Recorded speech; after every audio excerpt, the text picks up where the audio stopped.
Good evening, everyone. My name is Todd Schwell. I serve as the lead learner for the SCEA Center for Educator Wellness and Learning. We call ourselves COOL, and you can learn more about COOL and what we do, our mission to improve the inner and outer lives of educators at cool.us. That's CEWL.us. All the live streams that we do and all the content that we produce is put on that web page, along with information about our COOL Induction Institute, started and led by our Dr. Marcella Weinsnyder.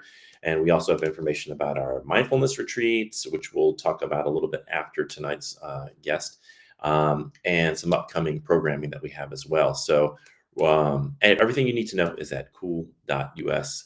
And of course, we're brought to you by the SCEA, the South Carolina Education Association. We are the movement for public school educators in South Carolina.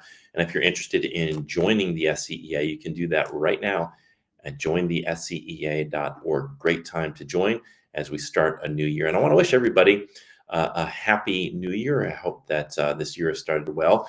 I'm here in Greenville this week, and it looks like we are going to get some snow this week, which will be interesting. So everybody in the area, in the upstate and maybe to the Midlands, please make sure you stay safe, and hope you enjoy that snow, which is not too common in South Carolina. So we got to enjoy it while we get it. Well, tonight's guest was suggested by a colleague of mine at the SCEA, Mary Rita Watson. She suggested our guest, and he's going to be joining us tonight for a cool conversation. His name is Mike Burgess. He's an esteemed educator with nearly 3 decades of experience as a public high school history teacher in South Carolina. He teaches at the Center for Law and Global Policy Development at River Bluff High School, where he inspires juniors and seniors to explore leadership, law, politics, and foreign affairs. A passionate historian and award-winning educator, Mike has been recognized as the 2023 South Carolina History Teacher of the Year by the Gilder Lehrman Foundation and has received multiple prestigious awards from organizations like the Daughters of the American Revolution and Sons of the American Revolution. And beyond the classroom, he's deeply engaged in his community through his church and history programs, sharing his love of South Carolina's rich heritage. So we are excited to welcome to our cool conversation tonight, Mr. Michael Burgess. How are you doing tonight, Mike? Good. Thank you for having me on, and I hope you're enjoying my hometown. I'm originally from Greenville and a proud graduate of Travelers Rest High School, and had a chance to go back there over winter break with the basketball team I'm assistant coach for, and enjoy downtown Greenville, which is beautiful. Changed a lot. Oh, it's absolutely. I remember going back. I remember going to Greenville in like the early to mid 90s for a wedding, and I thought, it's okay. And so I didn't get a great taste of it. And then I came back, maybe it was 10 years later, maybe 15 years later, and they built the bridge and done the park downtown. And I mean, what a beautiful city, and a really growing city and a vibrant city. And I love visiting Greenville, and Travelers Rest is also beautiful. We go out to the state parks, go through Travelers Rest, and just a gorgeous part of the state. So, yeah, absolutely, and any chance I get to go back up that way, since both my parents have passed away, I don't get to get up there as much as I would like, but I take advantage of it, and would love to actually go up there and speak to some teachers when I get a chance. So it's definitely I'm envious of you at this point being up there. Is there anything that I didn't cover in the introduction that you'd like to share with folks about your background before we get started? Well, when you say 3 decades, that does sound like an awful long time. And as I tell young teachers, when I started 30 years ago, I was blonde hair, blue eye, cute little nose. And you see what the pressures and challenges of teaching will do to you now that my students think I look like Emperor Palpatine for the Star Wars series.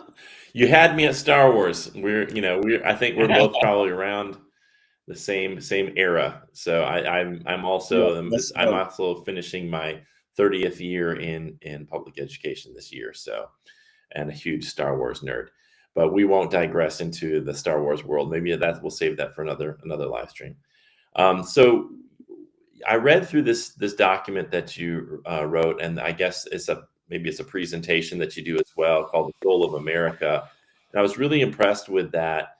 And I think this conversation that we're having around the teaching of history is so important because I think too many times, and you indicate this in your work, the teaching of history gets politicized rather than just taking an objective look at here are the things that happened and looking throughout our history and seeing the things that we should be proud of and seeing the things that were mistakes and that were cruel or that were wrong, that were immoral, that happened throughout our history, and confronting the full sort of panorama of what it means to be American. I think is so important for young people as they're growing up in this country to get the full truth. And we don't want them to go around being ashamed to be American, of course, but we also want them to understand the realities of what happened. So, talk a little bit about how you view American history and the importance of sort of taking the politics out of it in terms of trying to sway it one way or the other, and it not being as objective as it should be. Oh, absolutely. And I would say over three decades, my guiding principle has been this: history must be taught fully, fairly, and honestly, or else we have no way to understand the past, with no chance of explaining the present, and absolutely no hope of shaping a brighter future. And when you teach it fully, fairly, honestly, you're not teaching it from a far right or far left Right. perspective. And that's what we have been in a battle we have now been engaged in, I would say, the last 5 years, where extremists on both sides of the ideological fence are trying to manipulate our schools to teach from their perspective and eliminate the other perspective versus adhering to the principle of fully, fairly, Yeah, honestly. and I think one of the things that I like about in reading your work that I really connect with is this idea that we need to have an open exchange of ideas. That yes, we need to be sensitive, but it's like we need to have. I think what happens is a lot of teachers are so scared of getting their hands slapped from one side or the other Right. that then they just avoid anything remotely controversial, whether it's a subject or a debate or a conversation, and then students kind of are really the ultimate losers in that because they don't get an opportunity to learn how to express a point of view and to also hear an opposing point of view and to determine whether or not they're going to assimilate that new information, whether that's going to reinforce their current view of things or help make them think about things differently. And I think that really is a huge loss because that critical reasoning piece is so important in our capacity to also take on and hear things that we don't agree with and learn to deal with that, learn to build some resilience around that and deal with that. And with that, one thing I open all of my history classes with the very first day, you're doing nuts and bolts, but we also read a poem by Mickey Scott Bay called Invitation to Brave Space, to create a brave space. And I pound that principle home that, every day in here when we're studying United States history is not going to be a Hallmark card Right. moment. That we again, when we say fully, fairly, honestly, that means in embracing and encountering some of the more difficult aspects of American history with an understanding at the end of the day, it helps our students graduate understanding what America Right. is and what it means to be an American citizen so they can be an active, informed, involved citizenry when you and I retire to Greenville, maybe, and live out the rest Uh, of our lives knowing that our community and our state and nation will be in good right. hands. I've used this metaphor. I know and you said you were a coach, and so uh, this really hit home for me when I think about like Dabo Swinney or Shane Beamer, and the game's over, and then that week they're going over with the team what happened in the game. They're not just Right. gonna say, "Here are all the highlights. Look at the highlights. Look at all the great things that happened." They are gonna look at that. Here's what we did right, and here's what Right. we did wrong. Right. And they're doing that. Not the wrong part is not about I want the team to hate them, learn to hate themselves, and I want them to hate the Gamecocks or the Tigers or whatever.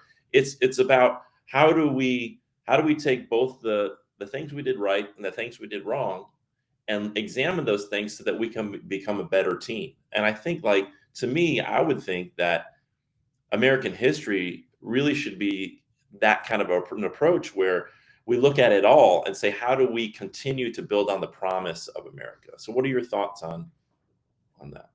Oh, absolutely. When you asked, maybe one of the opening day conversations is, well, why should we study United States history? And you're going to get the answer immediately. Well, to learn from our mistakes. Well, when you study American history, it's also learning from our Right. successes. And since you used the coach analogy, and I'm in my 31st year as a basketball coach, not a big fan of Dabo Swinney or Clemson, but that's okay. I had to endure that in Greenville. But I say, well, it's not just learning, it's learning from our successes and how to repeat those Right. successes. And it's not just learning from our mistakes, but how do we, gain something from those mistakes that if the same situation approaches again, we can take another course, a different course, and make a positive difference in the lives of Right. others. And one of the concerns I think we have, education advocates, is we're seeing a lot of politicization around the teaching of history. And as you Mhm. mentioned earlier, and one of the things I'm concerned about is this sort of censoring and this idea that it's not really an American history class unless you're just fully patriotic and or fully like just like talking up the good points and kind of censoring or ignoring the things that we've done wrong. I have a lot of concern about that because I'm concerned that future generations of American history students aren't going to get that full truth because there's some folks who they want to build this narrative that anytime you talk about some of the dark parts of our history, that you're somehow unpatriotic or anti-American. What are your thoughts on that? Right. Well, and I think there's two camps, and I think there's one, and they're both extreme. And we all, from American history, we know that the extremes are the minority, numerically the minority, but they're often a very loud minority. And so when you look at social media, both extremes are hitting it from a very loud megaphone, yet numerically they do not represent the vast majority of us out there. But you do have one side that wants to completely whitewash history to the point that it is a Hallmark card moment every day. And it's like an episode, if you remember this cartoon of Liberty's Kids on Hmm. PBS. But there's also the side that wants to cancel a lot of American history and force us to look at American history through a very present time point of view, applying present standards to past deeds and condemn those from the past who don't live up to our standards Right. today. And so you get that. I describe it in the document you're talking about, the speech I give, the Soul of America. And I've given this close to 30 times around the state since March of 2023, when I had to come up with a speech to give the state Daughters of the American Revolution convention upon receiving their State Teacher of the Year award. And I mentioned being the culture war pinata.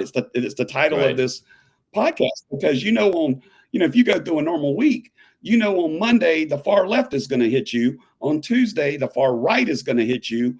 On Wednesday the media is going to hit you. On Thursday maybe social media hits you, and then Friday is take your pick. That you're either going to get hit from the State Department of Education with some new regulation that is impossible to implement or enforce, or you're going to get hit from your district office that wants every lesson plan you've ever written for the last 5 years for every day, and they want it on their desk by 4 o'clock Right. Friday, and it's noon on Friday. Or you get hit by the parent of the golden child who feels like they understand history and want to tell you why it's wrong to teach that George Washington didn't defeat the North at Right. Gettysburg. And it's this pinata getting hit on all sides feel. And those of us out there, those of us teaching history, and I would say literature as well, it's almost a feeling like being George Armstrong Custer at Little Bighorn, and you're standing on top of the hill, and all the bullets and arrows are fired at you, and you know there's no hope of success. Yeah, yeah. I think that your point is well taken, and I think when I was teaching journalism, and I wanted to lean into, like, we talked about the news and we talked about bias, different types of bias in the news, for example. And I wanted to encourage my kids to lean into and talk about controversial issues. And I think sometimes we're just so scared to dive into that because of exactly what you're Mm. describing, where you're afraid of being, creating a controversy, and then all of a sudden you've got someone breathing down your neck. And social media, and one of the things I've been taking a hard look at my use of social media, because I've seen it get so much worse in the past few years, which is the algorithms favor the manufacturing of outrage. And Mm. anytime someone can attack somebody else for a point of view, that post seems to get a lot of traction, and then everybody else feels like they have to pile on and say they like it or they agree with it, and then Oh, right. then Oh, it right. proliferates, and then it rewards this idea of, like people being scared to even throw out an opinion that might not fall under one particular orthodoxy or the other. And so then we Right. wind up with social media that tends to be geared towards the left or the right, instead of having a marketplace of ideas, and being able to, as adults, have these conversations. So I don't know. What are your thoughts about how social media and the media in general are playing a role in what you're describing? They're it and they are absolutely killing us. And in their effort to get views and get likes and shares and all that, what they're doing is undermining the fabric of our community and our state and our nation. I mean, we are every bit as divided as perhaps we learned about from our parents, for you and I, our parents, during the 1960s. I'm not prepared to go back to the 1860s yet. Fortunately, we're not there yet. But certainly, in their effort to make a buck, they are using our students, they are using our teachers, they are using our schools, and they are using it in such a manner that it is undermining the foundations of our republic. Yeah, and it seems to be fed. I wouldn't. I don't have the data to support this, but it seems to be at least amplified intentionally by foreign adversaries. This division that we have. So anything that's creates division, it would be very easy for a foreign adversary to go in with bots, and to invest a lot of time and resources in amplifying the divisive messages, so that then the most extreme versions of that we envision about the other side, those are the ones that come to the top of the pile. Those extreme voices come to the top, and then we assume, well, that voice must represent all people who are on the right or all people who are on the left, and then we think of them as it's this tribalistic idea, and Right, of right. they're the other and they're the enemy, and then we create this Well, division in our country that's I unsustainable. don't think you even have to go with a foreign adversary. I don't even think you have to look at a foreign adversary. I think you can look right here in the state of South Carolina, Yeah. whether it's the Freedom Caucus and their efforts to undermine education. I mean, my school Right. district, Lexington One, was sued by the Freedom Caucus. And why were we really sued? We were really sued so they could get some attention and get the spotlight put on them on Fox News. Right. You know, you don't have to go overseas. You can look at our current superintendent of education, who ran her campaign on the basis of this massive CRT Right. conspiracy that had infiltrated our schools. I literally thought I was looking at something from 1949 Right. or 1950, The Red Scare. Yeah. in the period of Yeah. McCarthyism and the Red Scare, Yeah. and that was the whole basis of that campaign. Yeah. The whole basis. 100%. And I posted this sarcastically. I was like, it's amazing how quickly CRT went away once she became superintendent of education. We don't even hear about that much anymore because exactly it was just a political tool. It was just a ginned up narrative to scare certain segment of the voting population to vote for her, and there was no substance to it. And if you tried to Right. drill down on it and ask for examples, the examples they would give really had nothing to do with critical race theory, because those of us who are working in public schools and are in and out of them every day understand that that's just not happening, that there is no critical race theory being taught in schools in Right.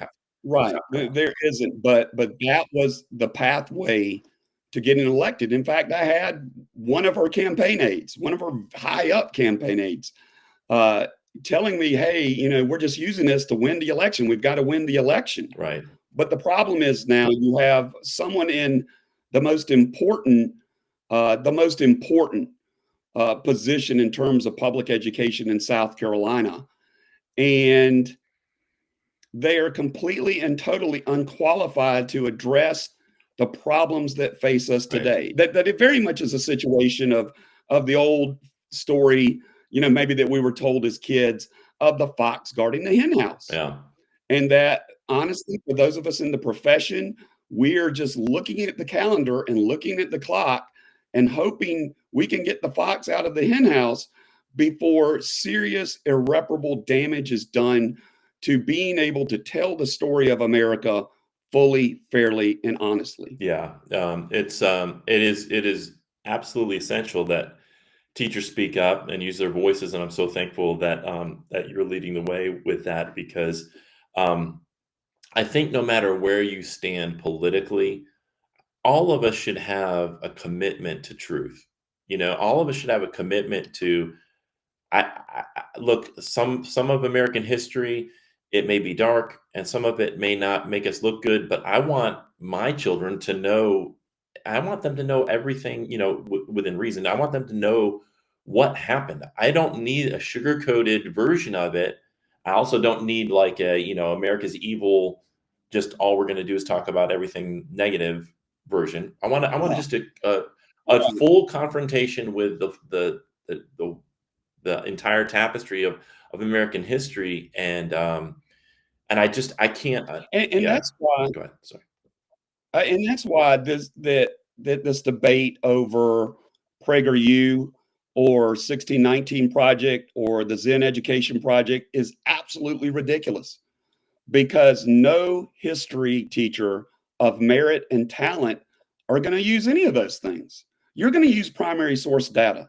You're going to teach your kids how to analyze primary sources, how to discuss the historical context and the audience and the purpose and the point of view. And you're going to make sure that you're not telling them what to think, you're teaching them how to That's think. it. How to think. Right. Where whether it's 1619 or PragerU, they're teaching you what to think. And that has no place in our classroom. Right.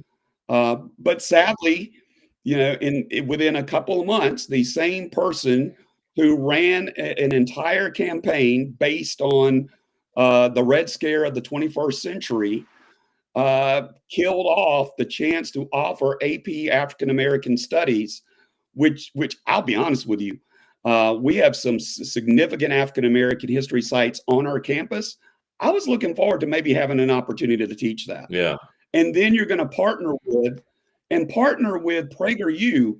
And I watched some of the videos. Some of the videos I watched taught me that actually nuclear waste is good for you. So I need to go take a bath over at the Savannah River site in polluted water.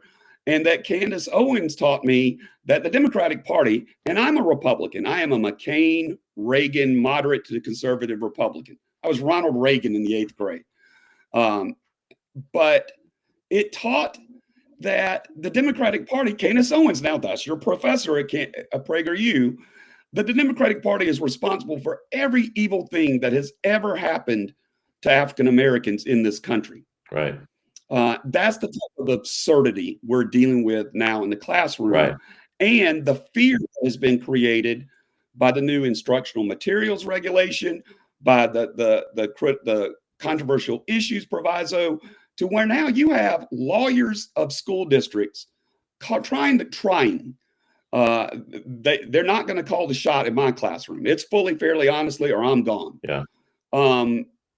Trying to limit and restrict what you teach because they're afraid of the district getting sued. Yeah. And that's just not how we're going to move this state and our communities forward. I often say, so I'm further on the left of the political spectrum, not that it is really relevant or that it matters too much, but I've always said that Ronald Reagan, I don't think would have a home in today's Republican Party or or certainly not in like the Freedom Caucus or anything like. I mean, he would be far No, too left, far too progressive no. to have a home in what amounts to today's GOP. So it is concerning, and you have this sort of just this continuing to divide us more deeply as a country when we go to these extremes. Particularly, I think when we uh, like when we promote just outright falsehoods. Like there was not only the CRT falsehood, but then this idea that there's litter boxes in schools and that kids are encouraged to be animals and things like that. I mean, just outright falsehoods that wind up being We have, amplified on social media and repeated enough that many people in the public go to the polls and vote based upon just a completely fictional concept of what's happening in schools. we had a school board candidate. I kid you not. Their first video, his video was about litter boxes in our schools in our district. Now, my students, my senior law center students, every year, or every election, put on a candidate forum, and generally all reputable candidates show up. He didn't show up, didn't really have an excuse, and I was like really excited to get him there early and give him a tour of our school and see if we could find the litter boxes that supposedly Right, exist. right. Yeah, please show me where that is. I mean, it's so ridiculous, and it's just it's amazing to me that the general public hears that, and enough of them apparently believe that stuff. Madison Bray asked, could we be required to use those videos in content? I think she's referencing PragerU and that kind of thing. Yes, yeah, yeah, Madison, and thank you for joining us, Madison. I know Madison well. At the present time, we have no idea what is intended by the PragerU stuff. No clue. There was that announcement on Monday that actually caught the current superintendent's staff off guard. Right, Like they didn't even know she was doing that. I will tell you something is not right with that deal. There's obviously somebody is getting and making money from that. right, I don't envision we would be required to use that stuff. And quite frankly, you know, for every one video that might be decent in that, there are 10 others that are horrifically bad. So we don't know where that's going. Certainly, it is incumbent upon the legislature to actually exercise some oversight here and figure out what is the genesis of this deal, what is the intent of this deal, where are we going with this deal, and who's right, getting rich right. from this deal. Um, And it remains to be seen whether they'll take that up. Yeah, it's amazing to me that part of the campaign too was that schools are indoctrinating kids into, woke leftist whatever. Um, and then you get into office and then you uh, do outright clearly attempt to indoctrinate kids with this PragerU stuff. That's like you've mentioned. I've seen this stuff on Frederick Douglass, the stuff on Christopher Columbus. It's just Mm. outrageously, uh, you know, it's just garbage. And I mean, it's not worth. I would strongly encourage any educator out there watching not to use any of it. Certainly take a look at Well, it, but I wouldn't touch that with a 10-foot pole. well, Todd, I think they need to do their own homework. Yeah, I think that's part of the problem we face. We as teachers are not completely innocent here. right. Um, First of all, 5 years ago, or 6 years ago now, this spring, we had that Spirit of 2019, that massive rally at the State House, and then got hit by COVID, Yep. and everybody just went away and haven't come back. I think teachers need to do their homework. I think teachers need to be more engaged in some of the professional development opportunities that are out there. Mm, I had the privilege to speak Monday, as I mentioned, down at Hopsawee Plantation in a joint venture of the American Revolution Institute, Georgetown County Schools, to teachers from Florence and Georgetown and Horry. And those are things we need to be embracing. But we also need schools and districts to provide more or less individualized professional developments for our teachers of right. history versus the typical one size fits all deal Yes. that we all have had to sit through over 3 decades. Yes, and that gets me to the point that I wanted to really I resonated a lot with because I speak a lot about this, is that you talk about, you said the continued belief that maintaining the antiquated practice of a culture of schooling versus a culture of learning poorly serves our students, especially where teaching the revolution is involved. The obsession with testing embodies this obsolete practice, and I was saying amen to that when I read through that. Talk about how you see this sort of testing overlord and how it impacts our capacity to teach and really kind of explore with students and teach them, like you said, not what to think, but how to think, how to learn, how to develop their own critical reasoning skills, to take in information and then piece it together to develop their own worldviews. Well, it starts with this. And first of all, I am blessed to teach at a school at River Bluff High School that since our inception of 2013, we have established a culture of learning. So I know what that looks like. And I would love to share that with others in the state. But at the same time, many of the practices of district at the district level or the state level is still we need to score, we need to score, we need to Yeah. score. Well, then that puts pressures on teachers, even though we have never been pressured at River Bluff on test scores, and we're one of the highest performing schools in our district in the state. But that puts pressure to teach to the test. And so a run through of American history from 1619 to 2020 sounds like an auctioneer is doing it. Right. Yeah. You Right. know, Columbus landed, and then you got American Revolution, Declaration of Independence, you got a Civil War, North wins, and you move on. Who in the world learns Right. anything from that? And then at the end of the day, what do our students learn? Who knows? Because all we get is a number Right. and a letter grade. You don't have the higher number and the better letter grades, then you might find yourself at the opening of a school year in a 2 hour professional development with every social studies teacher in the district, where you get lectured on test scores by someone who maybe only taught a couple years in a Amen. classroom. Amen. And that's the problem we face. But it only fixes itself if not just teachers rise up, but the community rises up to the challenge. And that's been the lesson over these 30 appearances since 2023. I have spoken to predominantly older conservative audiences, and everything you read and much of what we discussed, they are amening about. They just need a direction of who to talk to and what to do and how to do it. And maybe teachers need that as well. But I promise you, the great silent majority of South Carolinians are not happy with what they're getting in terms of their children learning what America is, what it means to be an American, and their children's development into active, informed, involved Yeah. citizens. They're just not. Yeah, I think you're describing is teaching it's a mile wide and an inch deep, and when you do that, you don't really instill any kind of uh, uh, enthusiasm for the subject matter, because as soon as you cover one area, you're already onto the next, and you can't go deep into it and really do that sort of, those of us who went to school for education 30 years ago learned about the importance of inquiry and the importance of following students' curiosity and what they're naturally passionate about. And I think it was Neil Postman who said they start as question marks and then they end as periods. And I think it's this sort of EOC data driven nonsense that makes the test the god, that stands in the way of teachers actually being able to do what we really Oh yeah. should be doing, which is helping students ignite their interest in a particular subject and following that interest, guiding them with our expertise through that information so that they leave, they want to learn more. not like I'm just going to cram and memorize Right. it for a test and a bubble in test and memorize it, and then 3 months later I don't remember any of it because it didn't connect with me. And then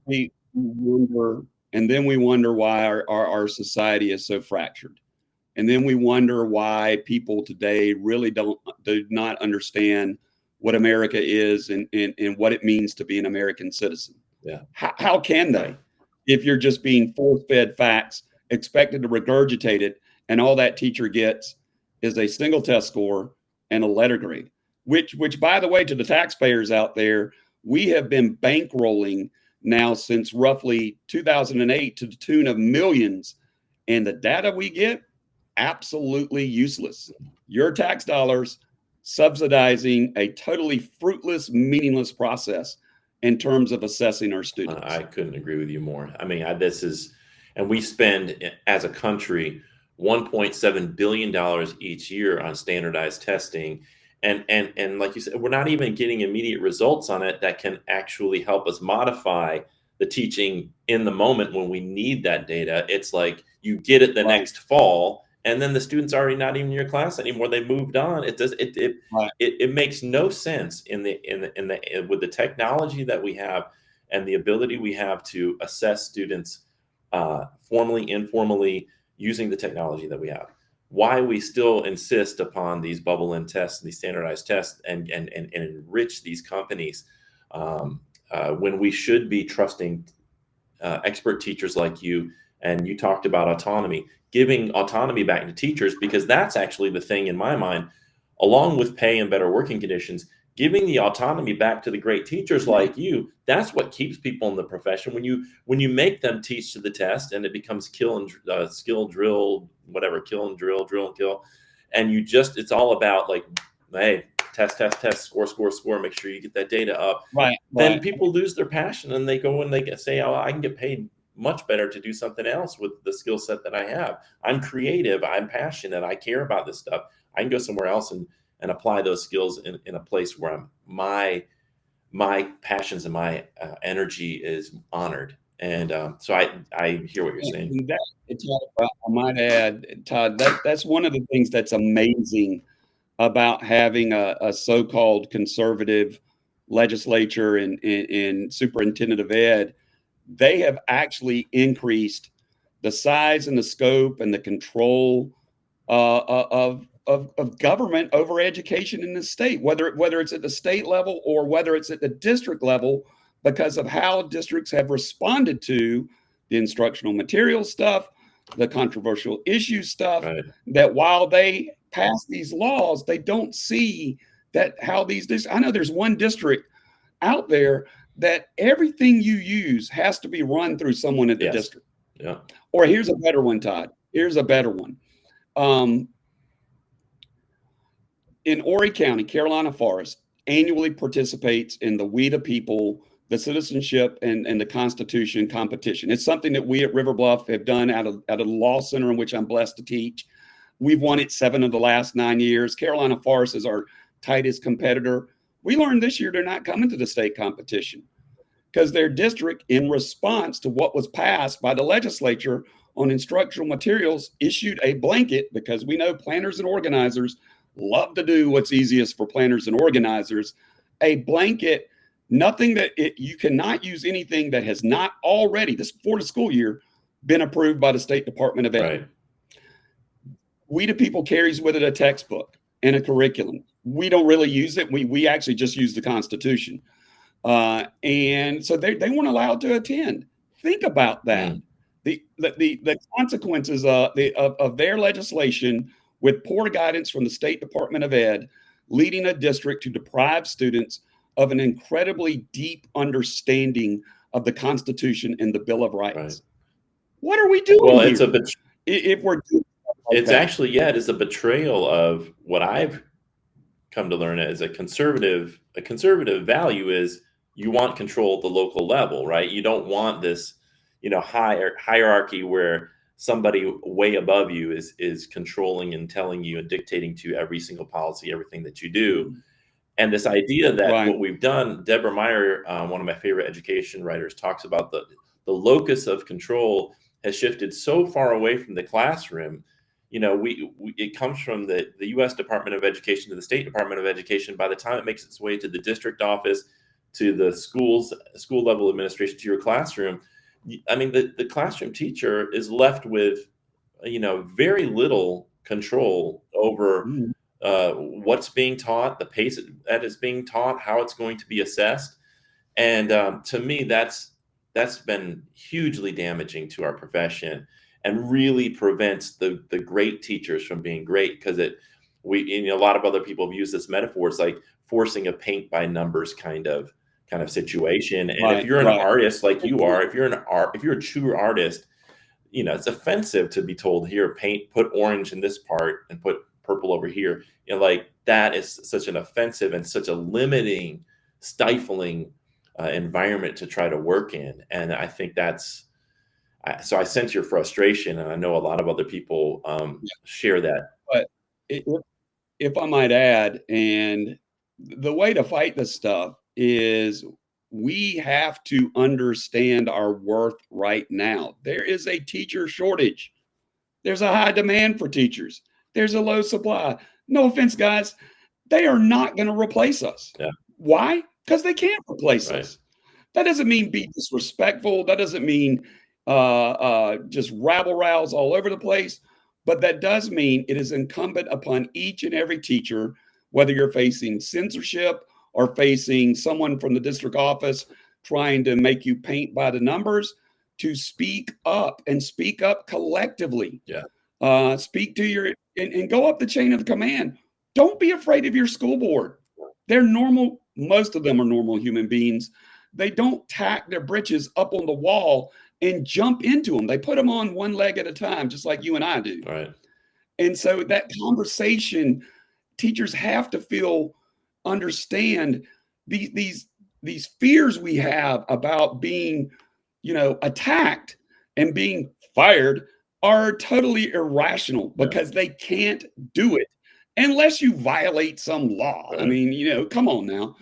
But you got to let it be known. You got to let the community know. yeah, That's one of the reasons why, I say all the time, I'll go anywhere to anybody at any time to talk about the soul of America and the challenges of this stuff, because I believe people, if you inform them of the truth, they will do the right thing, which is to support their teachers in order to gain a better education for their right. students. I think so much is about command and control. It's like people, Mhm. and I don't want to call out anybody in particular, but district offices or state departments, they want to. They're so obsessed with making sure that there's fidelity in what everybody's doing, that if they buy a curriculum or buy a piece of technology, whatever, that everybody has to be doing it, because then the taxpayer will say, well, why isn't everybody using it? If he's not using it, why? It's like this whole system of command and control, to try to, it's almost like they see it as some type of grand science experiment, that if we can control every variable and make every teacher do things this particular way, Mhm. that we can control the outcome, and then we can improve the metrics the next year by manipulating maybe one other variable. And it's a soulless, dehumanizing way of looking at Well, a human process, which is to be educated. and it's been shown to be an abject failure.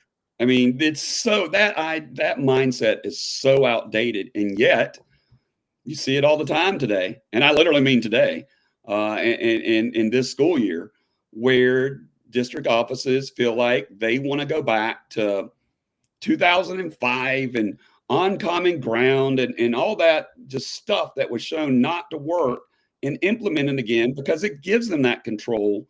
And once again, if everybody is doing the same thing at the same time, it's just easier for your planners and Mhm. organizers at the different levels of bureaucracy to enjoy the comforts of their Yeah, day. I mean, I know teachers who have to have the same lesson plan, same homework. If you're on, say, a sixth grade, if you're a sixth grade math teacher, for example, and you're on a team, all the other sixth grade math teachers are doing the same thing on the board, and it's so that when the administrator comes around, they're evaluating the exact same thing, and so that if parents call, or if students, have complaints, whatever, they say, well, they're all doing the same thing, and it is just it's not, I think it's one of the main things that's eroding the profession and really driving good people away and preventing us from really recruiting outstanding people who, I mean, I know young people that I recruited into the profession, and they're like, it's gotten worse in the past 10 to 15 years for them, and I'm really saddened for them. I want to get to this question that Mary Rita asked. She said, in your opinion, Michael, how can educators fight the censorship they're facing when choosing their curriculum? Well, I think that's a case of where teachers need to make their voice heard, and that means, and these are things I've done. This is not me sitting on as an armchair quarterback saying, "Oh, you need to do this, and it's good for you." I've done it. Whether it's reaching out to the media, I've been willing and to give interviews and give quotes and comment on things to the Post and Courier, to State and other outlets. Whether it is use social media to your advantage. Yeah. Let your followers know what is happening to you and your fellow teachers in the classroom. Go speak at the board meeting. Again, there's a shortage of teachers. Yeah. They're not going to get rid of us all, and or any of us, in fact. But there's this like, it feels like some voodoo curse. Well, if you go speak to the board member, the next day they're going to move your classroom to a tent out in the woods surrounded by wolves. Yeah. And that's just not true. Yeah. Go speak to groups. Groups love to hear from teachers, but it means you've got to be willing to put yourself out there. And I believe in 2019, we had a lot of teachers who were willing to put themselves out Yes. there. And somehow we need to recapture the spirit of 2019. I've been saying that. And keep in mind, I've been saying that too, Michael, because keep because I was there on that day, and it's like then COVID hit and it killed all the momentum that I think people felt on yeah, that day. Like, okay, there's a lot of us y- here and we're ready to move. And then COVID came in, and then we never went back and recaptured that feeling, that passion that coalesced on that one day. For those who don't know, May 1st, it's 2019, funny. there was this huge rally, All Out May, All Out May, and then there was 10,000 people in Columbia around the State House protesting and standing up for public education. But sorry, go ahead, Michael. Right. So it's ironic that you were there and I was one of the speakers that day up front. I'm the answer if there's ever a Trivial Pursuit question on May 1st, 2019. Who's the only Republican to get up there at the rally and speak? And it was me. And then like 2 weeks later, when the South Carolina Republican Party had their convention at River Bluff, and I'm the liaison in that situation, I got scolded by the then sitting superintendent of ed for being the only Republican out there. And my answer to her was, well, why weren't you there? Right. As you are supposedly supposed to be defending our schools and defending us. And maybe it doesn't take a big, huge rally. Maybe it just takes a resurgent activism where people are starting to come together in their communities and speak out about this stuff. Yeah. Talk about the fact that you have English teachers who at the beginning of the year literally were having conversations about how they can't teach Shakespeare, Romeo and Juliet, and they might not be able to teach To Kill a Mockingbird. Now it's been supported. You had the general feel from teachers I know across the state that the opening day this year, the theme was 1,000 ways I can get fired. Right. And 1,000 other ways that if I don't do certain things, I can get fired. Right. I think the time has come, and this is the first year of a 2-year legislative session. If there was one mistake with May 1st, is that it was May 1st, that perhaps it needed to happen earlier to give us a few more months. But even with that, when COVID ground the world to a halt, there were 2 different versions of ed reform bills, one in the House, one in the Senate. And as the author of the Teacher Bill of Rights that had been introduced, it filed in December 2018 and introduced in 2019, there was a version of Teacher Bill of Rights in each the House and the Senate version in 2020. Now, was everybody in the teaching activist community on board with that? Well, no. There was a filibuster from a good friend of mine about it. And But then that's where I fall back on my Reagan. If you can get 60, 65% of what you want, take it. And then work it like heck to go back and get the other 40 to 35%. But there were some that were like, well, we need to have all or nothing. I don't know how that would have played out. I think, had there not been COVID, we would have gotten a bill. Maybe it only gives us 50 to 60% of what we want, but it would have further fueled this movement, this grassroots movement of teachers who represented all ideologies, who represented both political parties, who represented every demographic to continue to move forward. And perhaps it would have turned to honestly the level where a lot of this stuff needs to be addressed, and that is the district Right. level. That I would argue, if given the choice to blame the legislature or the district or district offices across the state for the issues that plague us, I'm going to go with district offices and school boards, that there's some real problems there.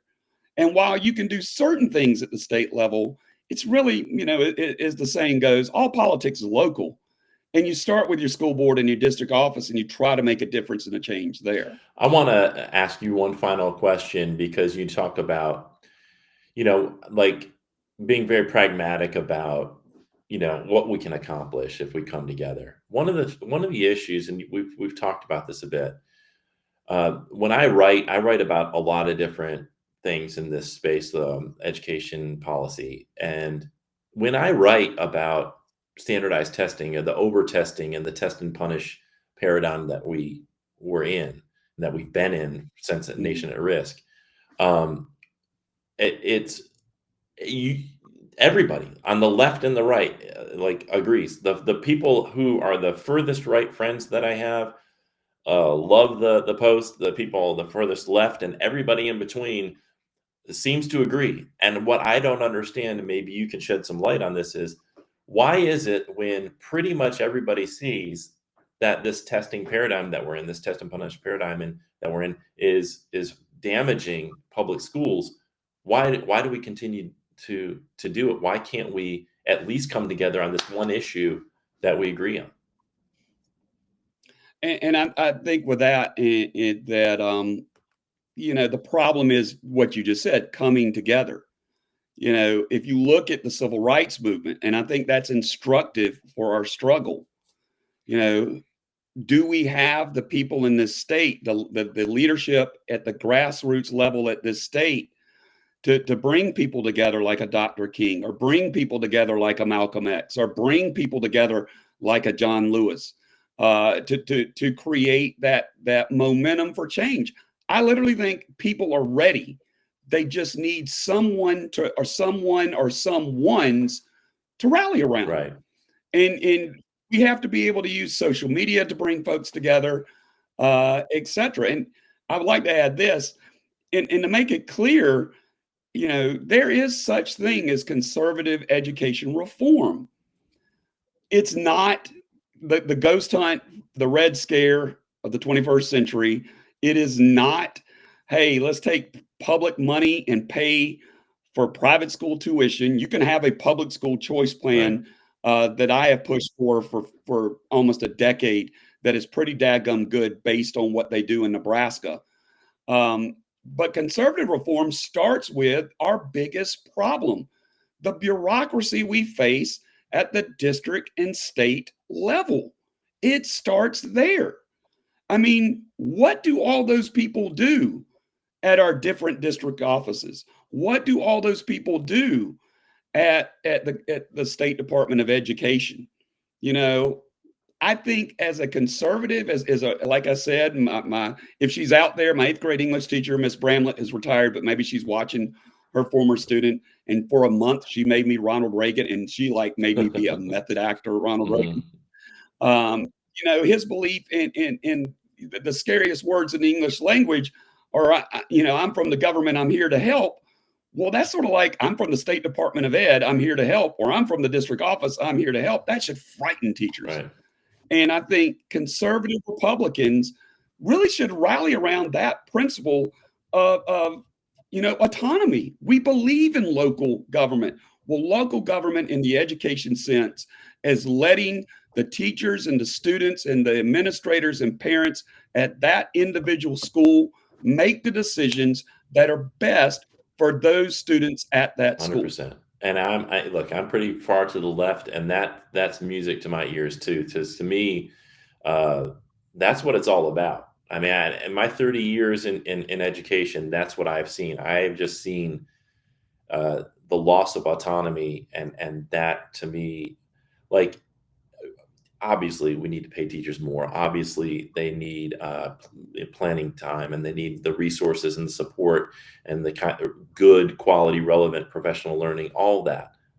But if they don't have the autonomy, it's just soul crushing. It's soul crushing, and it hurts not only the teachers, it's it hurts the students, because you have a teacher that's teaching that is not able to teach from the soul, like, that's not able to teach Right, from their right. own passion. I was lucky enough to be in a subject area where there was no statewide curriculum, there was no EOC, there was no standardized test for it, and I was able to create a curriculum and then see what the students gravitated towards, and then modify it on the fly without having to ask somebody permission from somebody at the district office, and it worked. But so many teachers are handcuffed because they're given a pacing guide and a textbook, and they're told this is what you're going to do and when you're going to do it. And it's just, I think great teachers like you figure out workarounds and figure out how to work within that system. But imagine Well, if you were just I, liberated from that. yeah, and I don't really have to work around it. You know, if people are asking, well, how do we do this? How do we change this? Come to River Bluff. We've done it. We've made our mistakes. We've had trial and error, but I am again blessed to work for a leadership team at River Bluff that embraces a culture of learning, gives teachers autonomy. They will fight tooth and nail with the district office when things come down the pike that they understand are not good for our students. And so if you're looking for a model, and again, we're not perfect. We're far from perfect. We're Right. always, having to improve ourselves and change things and tweak things. But if people are like, well, how do we do this? Come to River Bluff. We'll show you what we do. And it can and people, and you don't even have to have a fancy campus. You don't even have to have a certain group of students. Mm, Our approach will work at any school in any part of the state. People just got to be willing to take that leap of faith and make the needed changes. excellent. Well, Michael, we're running up on 8 o'clock. I want to thank you for your time, for your passion, for the conversation. It was a great conversation, and I hope that folks, if they're just tuning in, will go back and listen to the whole thing, because I think you said a lot of important things, and one of the things that sticks with me is that it's really time for educators to stand up and to speak out and to come together, and to set aside maybe some of the differences, come together, and to push for the things that we need: autonomy, and end to this overemphasis on testing, and getting back to removing some the politics out of the decision making, and really allowing teachers to teach without this sort of storm cloud or shadow of, like, worrying about the political ramifications of just teaching the truth. Right. So thank you so much, Michael. I appreciate you. Well, thank you for having me All right, on. everybody, that's Michael Burgess. Again, I want to thank Mary Rita Watson for not only tuning in, but for suggesting to bring Michael on. It was a wonderful conversation, and really appreciate his time, and appreciate all the folks at the SCEA and their recommendations. If you have recommendations for future live stream guests, you can always email me at toddschul@gmail.com, and you can find all of my contact information on our website. At the Cool website is cool.us, right here, CEWL.us. And of course, I want to give a big shout out to the South Carolina Education Association. If you are an educator and you are inspired tonight and you're ready to stand up and fight with us at the SCEA, you can join us right now at jointhescea.org. When you join us, you're not just joining the South Carolina Education Association, you're also joining your local association and the National Education Association, the NEA, which is the largest labor union in the United States, with 3.2 million members. And we are so proud to be working with NEA. They are the grant that supplied us the capacity to bring you tonight's live stream and everything we do at Cool. A couple of things we have coming up that I wanted to promote. First of all, if you've not been tuning in, Alex Del Castillo has been managing a lot of the stuff that we do on Instagram and TikTok. I am in my 50s, so Instagram is, I don't know, for me it's like not a native thing, and TikTok I'm trying to learn it, but Alex has done a great job at creating all kinds of content over on TikTok and Instagram. So if you're not following the SCEA and you're on Instagram or TikTok, check out the SCEA over there, and you can check out all of his episodes of Cool Yoga, which he does on Wednesday evenings. He did it tonight. It's called Wind Down Wednesday, and it's just free yoga resources. Also, every Tuesday and Thursday night online, you can receive free one-to-one support if you are an induction teacher in a public school in South Carolina. Angie Brush, Stephanie Johnson, and Dr. Marcella Weinsnyder are online every Tuesday and Thursday from 6 to 8 o'clock, and you can go in live and ask them questions and get free unfiltered quality advice about the things going on in your classroom. And you can do that. All you have to do is go to cool.us/coaching. That's cool.us/coaching. I want to, this is the first time I've announced this publicly, but we are going to have 2 educator wellness retreats this summer. The registration or the application to attend is not up yet, but I want you to look at these dates and hold these dates and start thinking about whether or not you want to attend. There's 2 retreats. It's June 25th through the 27th and July 23rd through the 25th. It'll be held in Old Fort, North Carolina. And yes, they were affected by Hurricane Helene, but they are rebuilding and recovering, and everything should be good by the springtime, I was told, and certainly by summertime, they're going to be ready to go.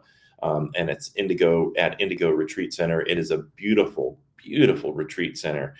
You can find out more information at cool.us/retreat. It'll sort of show you what to expect from our wellness retreats. We do yoga, we do mindfulness practices, we talk about self-care, we do walking practices, and it's just in this gorgeous setting. You get all your meals included, your lodging included, and it's only $150 for members of the SCEA, $250 for people who are not members of the SCEA. So if you've been thinking about joining the SCEA and you want to go on this retreat, join, and you're going to get $100 off the retreat. And that's pretty amazing, right? So it's a huge incentive for you to consider joining the SCEA. And then you can find out about all the other benefits that we have.